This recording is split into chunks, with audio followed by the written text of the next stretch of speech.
사람이라 이런 제목으로 말씀을 드리고자 합니다. 디모데후서는 바울이 마지막 죽기 전에 순교당하기 전에 썼던 서신입니다. 그가 네로 황제의 핍박으로 인해서 이제 두 번째 로마 감옥에 갇혀서 자신의 죽음이 임박했다는 사실을 그가 느낍니다. 아마도 차갑고 외로운 감옥 가운데서 자신의 이제 죽음이 순교가 가까웠다는 걸 알고 내 다음 세대에 복음을 누가 전할 것이냐, 내 다음 세대에 이 복음을 누가 전해야 될 것인가를 디모데에게 너는 이런 사람에게 복음 사역의 일꾼을 그 사명을 맡기라 라고 주셨던 내용입니다. 자, 오늘 우리가 2절 말씀을 우리 함께 읽어보겠습니다.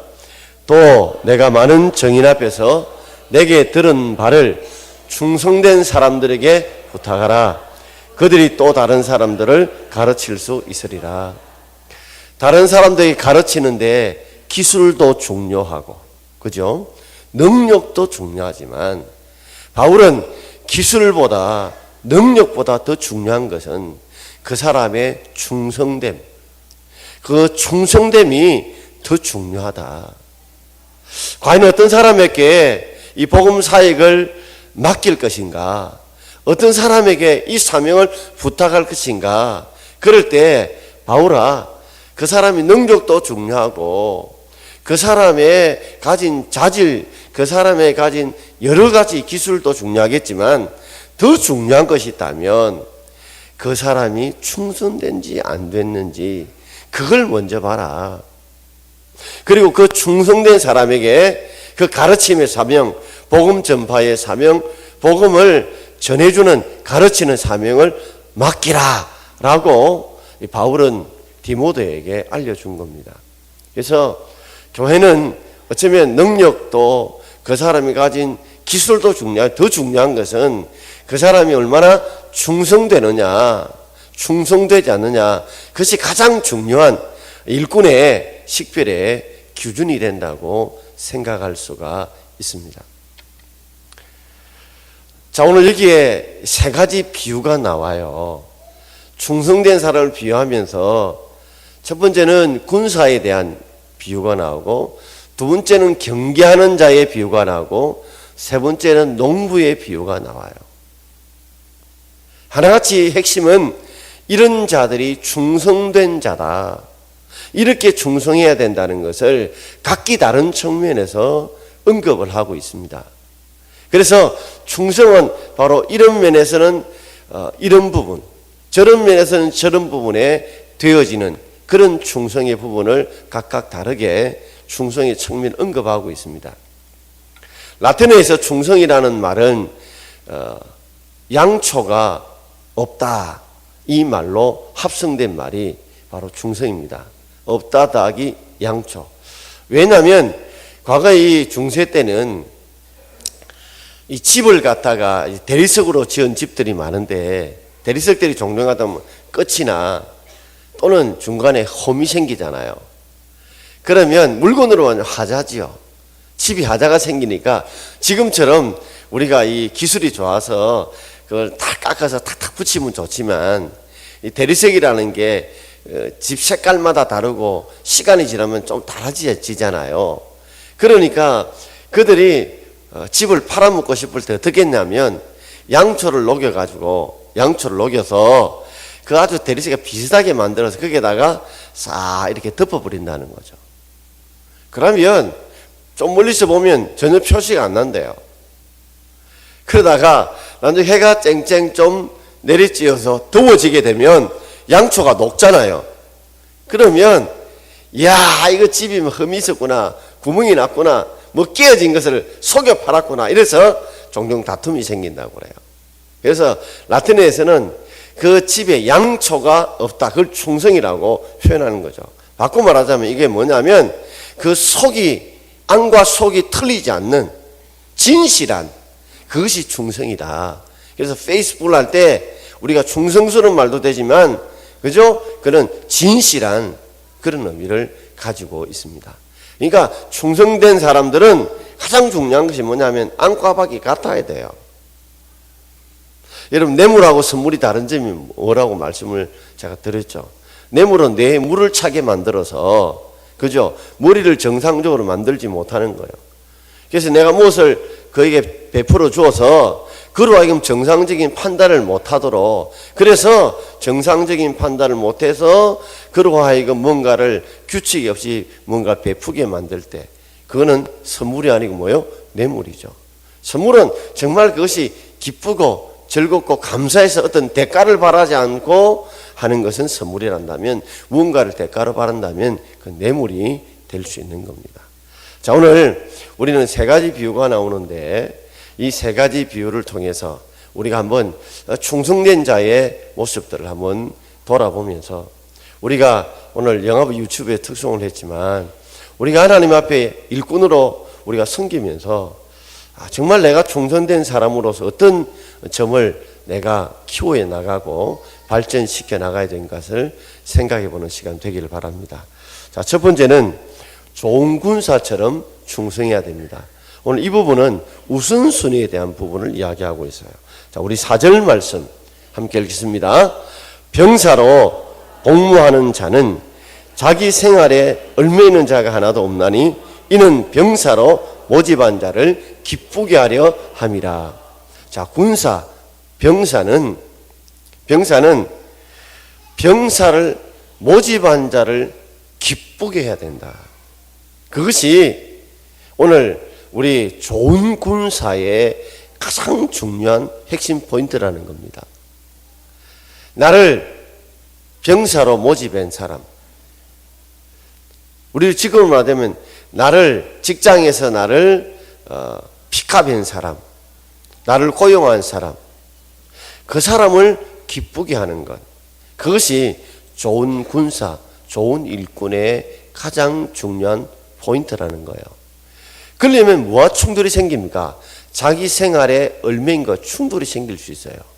얽매인다는 것은 무엇에 붙잡혀서 내가 해야 될 일을 구속받아서 하지 못할 때를 얽매인다고 그럽니다.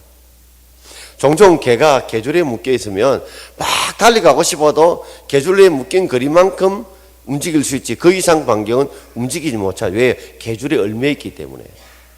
마찬가지로 우리 모두는 자신을 모집한 자, 그것을 기쁘게 해야 돼요. 그죠?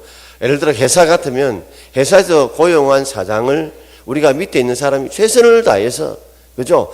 최선을 다해서 열심히 일하는 거, 그것이 그 사람의 일꾼의 목적이고, 우리가 주님의 일꾼 되었다면 그 우리를 주님의 일꾼으로 뽑으시고 택하신 그 주님을 기쁘시게 하는 것이 가장 중요한데, 그런데 항상 충돌이 생겨요. 뭐와요? 자기 생활과요. 그래서 공적인 일과 사적인 일, 개인적인 일과 교회 일 등등 이런 일에 충돌이 생기면 어떤 일이 우선순위가 돼야 된다는 말이에요. 자기를 모집한 자를 기쁘게 하는 일이 우선순위가 돼야 되는데, 이 우선순위가 분명한 사람이 바로 좋은 병사, 좋은 군사요, 바로 충성된 사람이라는 것을 말씀해 주고 있습니다. 우리가 던데는 일에 가만히 보면 참 이럴 때가 있거든요. 우리가 성공후사라는 말이 있죠. 성공후사. 공적인 일이 앞서고 개인적인 일은 뒤에 한다. 앞설 선자의 공적, 그죠? 공공공자. 그리고 뒤후자의 개인사자. 그러니까 공적인 일을 먼저 하고 사적 일은 나중에 해야 되는데, 어떤 데 보면 이 성공후사가 아니라 선사, 그다음에 후공이 될 때가 있다는 거예요. 내 일이 먼저고 공적인 일은 나중에 되는 거예요. 그러니까 총명한 충성된 일꾼은 성공후사, 내가 맡은 공적인 일이 우선이고 사적인 일이 나중되는 이 우선순위를 정확하게 알고 있고 그 우선순위를 따라 정확히 일할 수 있는 그 사람이 바로 좋은 군사, 좋은 충성된 병사라는 뜻입니다. 그래서 우리 복음 중 나 주님의 기쁨 되기 원하네 라는 노래처럼 정말 우리가 나를 주님의 일꾼으로 삼으신 그 주님을 기쁘시게 하려고 하는 그 마음의 중심이 발라야 그 사람이 올바른 사람이고 올바른 충성된 일입니다. 여러분들도 교회뿐만 아니라 직장에서 어떤 일을 하든지 간에 내가 그 직장에서 그 일을 하고 있다면 그것이 원칙에 벗어나지 않는다면 그것이 변칙이고 반칙이지 않는다면 정말 그 나를 봉급을 주고 일을 시키는 사람에게 최선을 다해서 일을 하는 것이 우리가 교회 안보나 교회 밖에서도 충성된 사람의 중요한 조건이 되는 겁니다. 요새는 보면 우리가 이 젊은 일꾼들을 보고 젊은 사역자들을 보게 되면 막 가정일 때문에 뭐 때문에 못합니다 하는 일들을 참 비일비재하게 우리가 많이 듣습니다. 그렇다고 가정일을 무시하라 이런 뜻이 아니라 그러나 성공구사를 분명히 할 수 있는 것이 우리에게 참 필요하다는 거죠. 자, 누가복음 14장 18절부터 20절까지 우리 같이 읽어봅시다. 다 일치하게 사양하여 한 사람은 이르되 나는 밭을 샀음에 아무래도 나가 보아야 하겠으니 청컨대 나를 양해하도록 하라 하고 또 한 사람은 이르되 나는 소 5개를 샀음에 시험하러 가니 청컨대 나를 양해하도록 하라 하고 또 한 사람은 이르되 나는 장가 들었으니 그러므로 가지 못하겠노라 하는지라. 자, 보면 나는 밭을 샀기 때문에 나는 소 5개를 샀기 때문에 나는 장가 들었기 때문에 나는 그 초청에 응할 수 없다.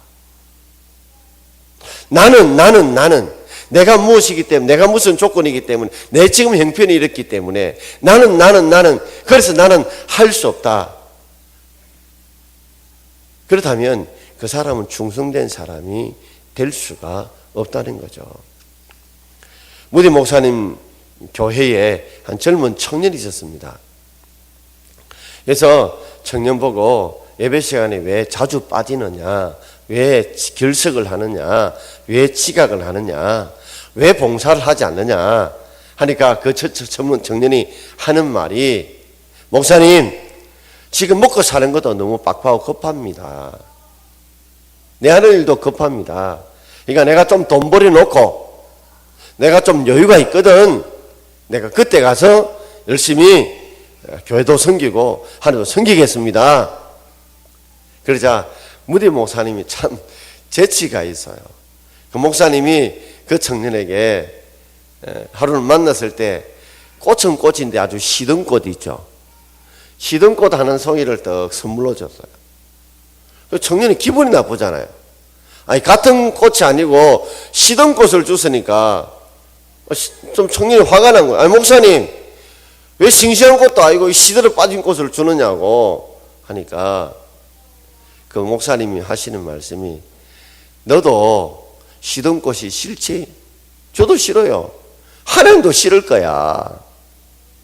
네가 젊을 때 활짝 피어 있을 때 그때 좀 충성하고 그때 좀 섬기면 좋은데 니도 시든 꽃이 되어서 그때 느글막해서 내가 봉사하겠다는 거는 마치 너가 하나님 입장이 되고 섬길 때 마치 시든 꽃을 받는 기분과 하나님이 다르지 않겠느냐.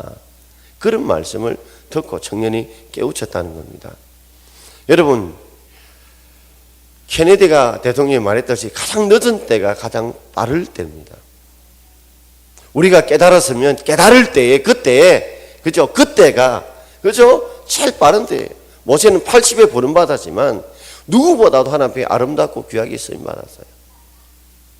그렇기 때문에 우리가 뭐 형편이 안 돼서 뭐 시간이 안 돼서 돈이 안 돼서 이건요 그럴 수도 있지만 한편으로 보면 우리는 우선순위에서 늘 하나님이 밀리고 계시고 주님의 일이 밀리고 있기 때문에 그렇지는 않는지요. 여러분 우리가 우선순위를 하나님 앞에 두고 최선을 다할 수 있는 저와 여러분 되기를 주의 이름으로 축원드립니다. 그래서 3절에 보시면 우리 함께 읽겠습니다. 3절입니다. 너는 그리스도 예수의 좋은 병사로 나와 함께 고난을 받아라. 그러므로 우리는 좋은 병사가 되기 위해서는 주님과 더불어 고난받을 각오를 해야 됩니다. 좀 힘들 각오를 해야 돼요. 내가 주를 섬기고 주를 충성하면서 그것으로 인해서 여러 가지 힘들고 어려운 일을 각오할 그런 마음의 자세가 되어 있어야 돼요. 내가 고생하려고 하지 않고 내가 고난받을 생각 없이 내가 부귀영화만 얻으려고 생각한다면 그 사람은 절대로 좋은 군사가 될 수 없다는 겁니다. 자, 두 번째는 경계하는 자처럼 충성해야 된다. 이 모범에 대한 부분입니다. 오늘 5절 말씀을 우리 함께 읽겠습니다. 경계하는 자가 법대로 경계하지 아니하면 승리자의 과를 얻지 못할 것이며. 자, 갑자기 왜 충성을 이야기하면서 법 이야기를 했을까? 충성하는 사람은 경계하는 자의 법을 중시하잖아요. 그 규칙을 따라야 되거든요. 그래서 우리가 어떤 데는 야구를 보면 여자들이 야구를 참 어렵게 생각하는 이유가 규칙이 좀 복잡해요. 그러다 보니까 재미가 없는 거예요. 모든 경기에는 규칙이 있습니다. 그 규칙대로 해야 되고 규칙대로 하지 않고 반칙을 하거나 또는 변칙을 쓰거나 또는 약물을 복용해서 자신이 그 힘을 얻어서 만약에 시합을 했다든지 이러면 그는 가지고 있던 승리의 간, 우리로 말하자면 우승컵이라든지 그죠? 금메달은 이걸 내놓아야 되거든요. 우리 종종 보잖아요. 금메달을 받은 사람들이 약물을 복용했거나 또는 자신이 반칙을 했거나 경제의 규칙을 어기게 되면 내놓아야 돼요. 그러니까 충성된 사람들은 그 법대로 규칙대로 진실되게 충성해야 되지 반칙하고 변칙하는 것은 올바른 것이 아니라는 것입니다. 그리고 또한 우리가 경계하는 사람들은 법대로 하는 것 중에 하나가 승복하는 것. 이것도 법대로 따라야 됩니다. 법대로 따라야 돼요. 저는 제가 청년 때에 그 목사님이시지만 그때는 이제 제가 신학할 때 원로 목사님 되셨는데 그 목사님이 신학교 갈 때 했던 말씀이 기억납니다. 당회에서 사람들이 장로님과 함께 더불어서 결정을 했다면 설령 너 의견이 다르다 할지라도 너는 그 의견을 하나님의 뜻으로 수용해라. 그리고 절대 그 수에 했다면 그것에 승복하고 따라라. 설령 그것이 혹시라도 바꾸고 싶다면 기도하면서 다시 정중하게 부탁을 해라 하는 것들을 배웠습니다. 종종 우리가 당회하면 제 생각대로 다 될 것 같지만 그렇지도 않습니다. 어떤 데는 좀 생각해보자. 좀 시간을 두고 우리가 한번 연구를 해봅시다 하고 미룰 때도 있고 어떤 데는 다르게 결정 날 수가 있습니다. 설령 내 생각이 다르다 할지라도 우리가 결정난 것은 그 전체 의견에 우리가 따르고 순종하는 것이 법대로 하는 거예요. 내 생각이 다르다고 해서 뒤늦게 나와서 얻고 하는 것은 절대로 우리의 삶에 좋은 것이 아닙니다. 여러분 우리가 직장 생활도 마찬가지입니다. 저도 직장 생활 해봤지만 어떤 데는 어떤 결정이 참 불리하게 나올 때가 있어요. 그럴지라도 전체가 결정했다면 우리가 그 결정을 좀 내가 힘들고 어렵더라도 따라주는 것이 우리가 법대로 행하는 것이고 그럴 때에 아름다운 화목이 이루어지게 됩니다.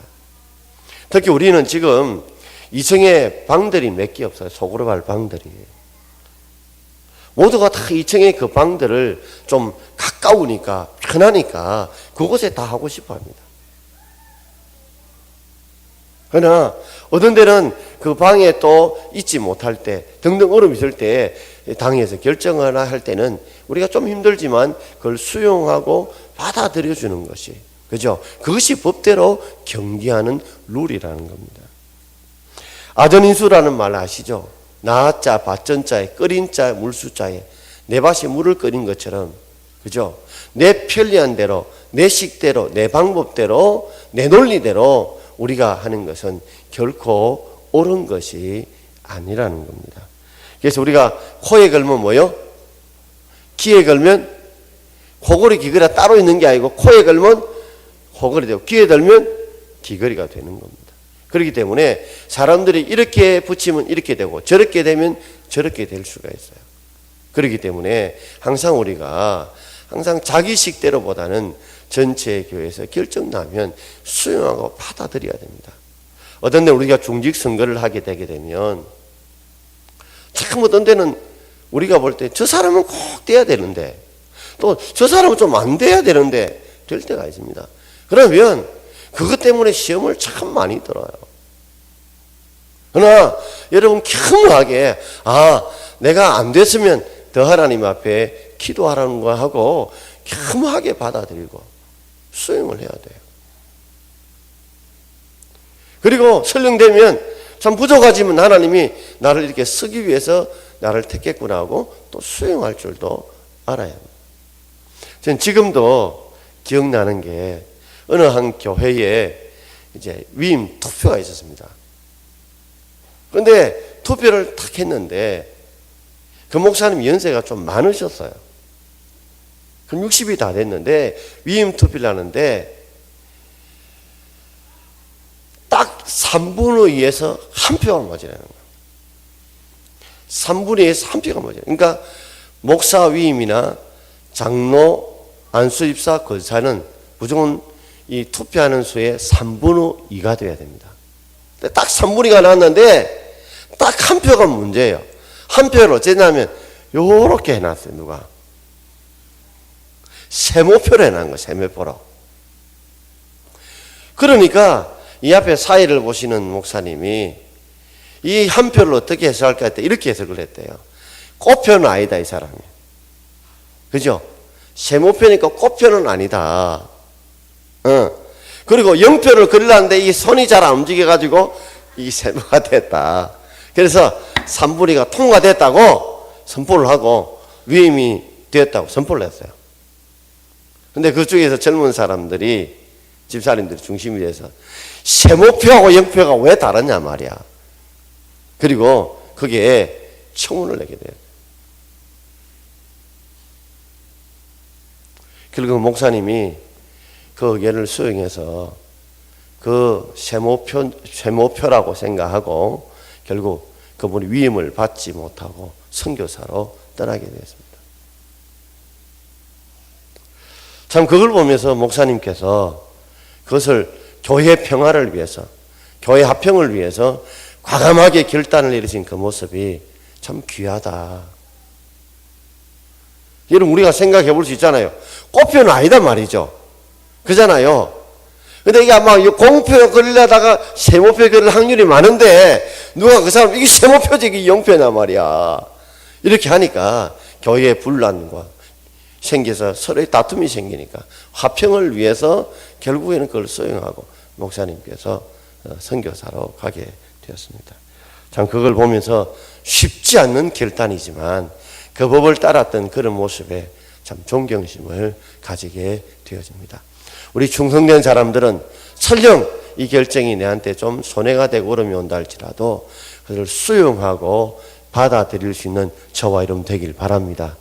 좀 힘들더라도 반칙하거나 변칙하지 마시고 우리가 교회에서 특별히 우리 줄 쓸 때 점심 때 보면 제가 그때 몇 분 본 적이 있는데 어느 새송도들 막 화를 내는 거예요. 아니 교회에서 누가 새치기 한다고.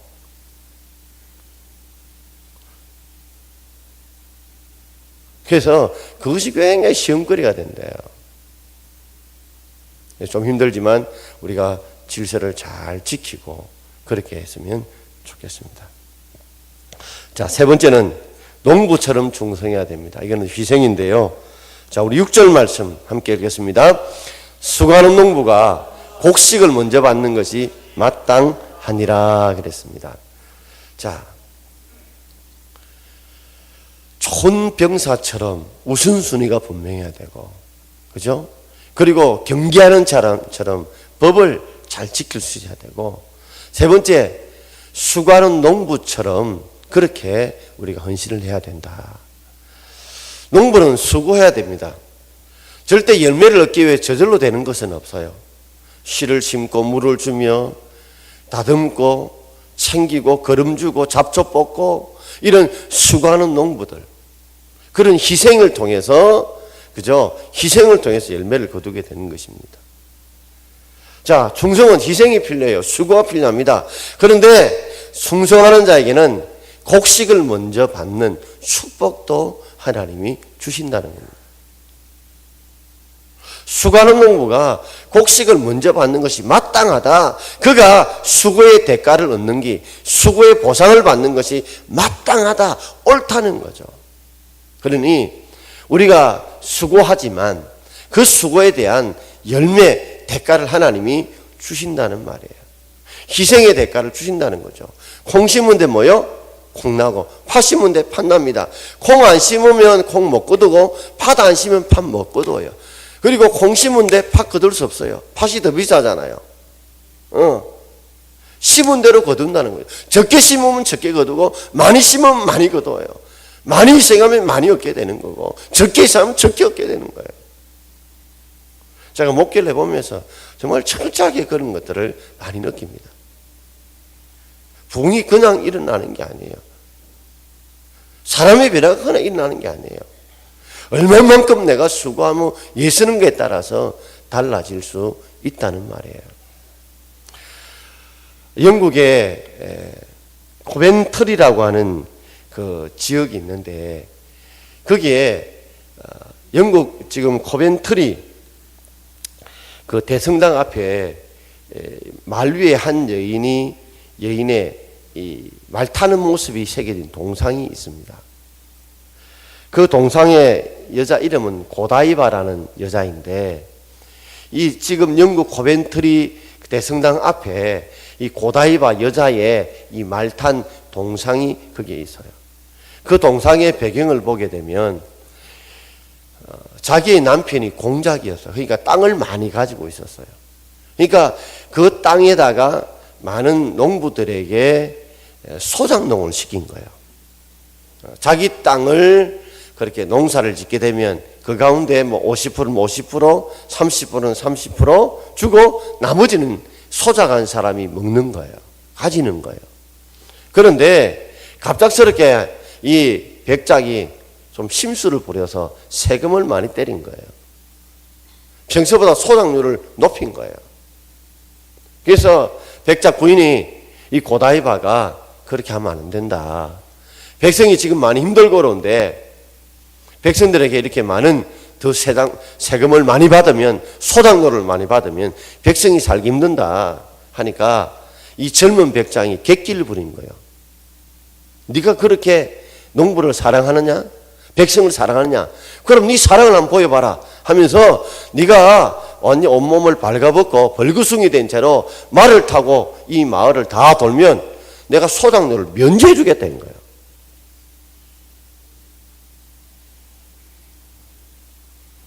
그래서 이 고다베라는 백작 부인이, 그러면 제가 당신이 약속을 지키면 나도 그렇게 하겠다는 거예요. 이 남편인 백작이 충격을 받은 거예요. 근데 진짜 이 고다이바라고 하는 백작 부인이 온몸을 벌거숭이 한 채로 그 말을 타고 그 말을 돌아간 거예요. 그런데 이 고다이바라고 하는 백작 부인이 그 농부들, 어려운 사람들의 행편을 생각해서 자기를 희생해서 그들의 소작료를 낮추어주게 면제해주기 위해서 희생한 줄 알고 그 시간에 온 백성들이 집 안에 다 들어가서 문을 다 걸어 잠궜다는 거죠. 어느 누구도 이래 본 사람이 없었다는 거예요. 그래서 그 여인의 이상을 기려서 지금도 코펜트리 영국의 대성당 앞에 보면 이 고다이바의 여성의 동상이 있다는 거죠. 누군가의 희생이 있기 때문에, 그죠? 그런 열매를 얻게 된다는 겁니다. 자, 우리가 고린도전서 3장 7절과 8절, 자, 우리 같이 읽어봅시다. 그런즉 심는 이나 물 주는 이는 아무것도 아니로되 오직 자라게 하신 이는 하나님 뿐이니라. 심는 이와 물 주는 이는 한 가지나 각각 자기가 일한 대로 자기의 상을 받으리라. 아멘. 자, 심는 이와 물 주는 이는 아무것도 아니다. 그러나 심지 않고 물 주지 않으면 하나님은 절대로 자라게 하지 않습니다. 우리가 씨를 심고 우리가 물을 줄 때 하나님이 자라게 하시지, 우리가 씨도 안 심고 물도 안 주는데 자라게 하지는 않습니다. 그렇지만은 아무리 씨를 심고 물 준다고 해서 하나님이 자라게 하지 않으면 못 자라는 거예요. 오직이라는 뜻은 제가 그러나 뜻이라고 그랬죠. 심느니와 물 주는 정말 아무것도 아닙니다. 그건 뭐요? 그러나 자라게 하는 건 누구뿐이라고요? 하나님 뿐이시다. 그렇지만 하나님은 심느니와 물 주는 이게 뭘 주신다고요? 각각 자기가 일한 대로 뭘 주신다고요? 자기 상을 주신다는 거죠. 그 사람은 자기 상을 받게 된다는 겁니다. 여러분들이 수고한 만큼, 정말 충성한 만큼, 수고한 농부처럼 애쓴 만큼 그 상을 얻게 되는 거예요. 그 상을 얻게 되는 겁니다. 우리가 어떤 직장에서 무슨 일을 하든지 간에 우리가 분명히 수고하고 애쓰는 것만큼 분명히 언젠가는 그 보상이 있습니다. 충성된 자는 반드시 하나님께서 그에게 보상을 주실 줄 믿습니다. 어떤 때는 좀 더디 주실 때도 있어요. 어떤 때는 한꺼번에 못하가 주실 때도 있어요. 그러나 반드시 하나님은 수고한 농부에 대해서는 마땅히 먼저 먹을 수 있도록 하나님이 복을 부어주십니다, 여러분. 그래서 힘들고 어렵지만 그 열매를 바라보고 수고의 땀을 흘리게 되는 것입니다. 앤드루스라는 청년이 있었는데 이 청년이 대학을 졸업하고 지금처럼 취업이 힘들고 어려웠던가 봐요. 그래서 뉴욕의 박물관에 그저 정규직으로 취업하지 못하고 알바생으로 취업을 하게 되었습니다. 그는 누구보다도 1시간 정도 일찍 나와서 막 청소를 하고 바닥을 닦고 하는 걸 본 거예요. 그래서 그게 있는 직원 하나가 비꼬듯이 아니 대학 나와가지고 뭐 바닥이나 닦고 있나 하면서 좀 비웃던가 봐요. 그러자 앤드루스라고 하는 이 청년이 웃으면서 그걸 받으면서 이건 그냥 바닥이 아니지요. 박물관 바닥이지 않습니까? 하면서도 그 소리에 흔들리지 않고 그것에 화내지 않고 열심히 변함없이 계속 일찍 와서 누가 보든지 안 보든지 마루바닥을 깨끗이 닦고 정리하고 청소하는 그 일을 하는 걸 보고 그거를 유익 있게 주심 있게 보는 사람들이 많았던가 봐요. 그자 마침 자리가 딱 비자 그 사람을 픽업하게 되었어요. 그래서 그 사람이 정직원이 되었고 그리고 그가 거기서 공부할 수 있도록 기회를 주어서 열심히 해서 나중에 고려 분야에 박사학위를 받게 되고 세계적인 권위자가 되고 나중에 이 사람이 뉴욕 박물관 관장 자리에 오르게 된 겁니다. 처음에 들어가서 알바생이었을 때 불과했지만 초라한 알바생이었지만 그저 바닥 청소하는 그 알바생이었지만 나중에는 그의 성실성을 통해서 뉴욕 박물관의 관장이 됐다는 겁니다. 여러분 우리가 좀 힘들고 어렵다 할지라도 누가 보든지 안 보든지 주어진에 최선을 다하게 되면 반드시 충성된 자에게는 대가가 있는 줄 믿습니다. 여러분 반드시 보상이 있습니다. 반드시 응답이 있습니다. 지금 당장은 누가 알아주지 않고 누가 당장 몰라주는 것 같이 보여도 그냥 모르는 게 아니에요. 우리 안은 불꽃 같은 눈동자로 우리를 지켜보고 계시는 줄 믿습니다. 반드시 하나님이 복을 주시든지 아니면 사람을 통해서 복을 주시든지 안 되면 여러분 후손을 통해 복을 주시든지 반드시 하나님은 아름다운 복으로 갚아줄 줄 믿고 오늘 우리가 충성된 자들로서 오늘 세 가지 비유를 말씀드렸습니다. 첫 번째 비유가 뭐예요? 좋은 병사, 좋은 군사처럼 여러분 우선순위를 정확하게 잡고 자기를 매지 않고 자기를 모집한 자를 기쁘게 하는 우선순위가 분명하게 충성해 주시고 그리고 경계하는 자처럼 충성하되 법대로 지켜서 우리가 그 룰을 따라 충성하게 하시고 그리고 수고하는 농부처럼 땀 흘리고 수고하면 반드시 먼저 곡식을 먹을 수 있도록 충성에 대한 대가가 보상이 있다는 줄 알고 여러분 최선을 다해서 섬기고 봉사하는 저와 여러분 되기를 주의 이름으로 축원드립니다. 기도. 우리 찬송 부르겠습니다. 주님 말씀하시면